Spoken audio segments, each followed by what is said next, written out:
Okay, so ito na nga. The moment of truth. Masisira ba ang helmet natin pag chinek-in natin? So all the way from Philippines hanggang marating kami dito sa Ladakh.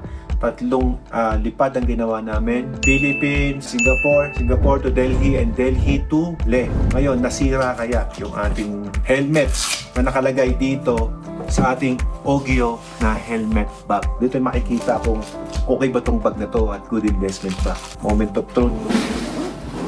Nasira kaya? Buhay! Okay, so ito guys yung aking helmet na Shoei. Tignan natin kung na-damage. Yung aking pang-vlog, intact pa din. Yung aking Sena intercom, okay pa din. Hindi na-damage, hindi natanggal. Tignan natin kung may crack.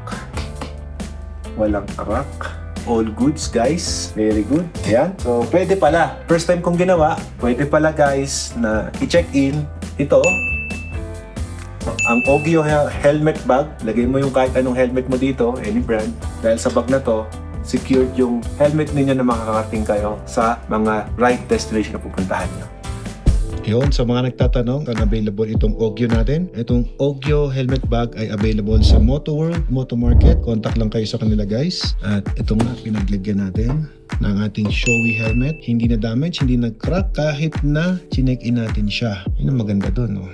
Yung Sena natin, intact pa din dyan. Alright, nag-enjoy ako nito. Hindi na damage yung gamit ko. Thumbs up for this bag.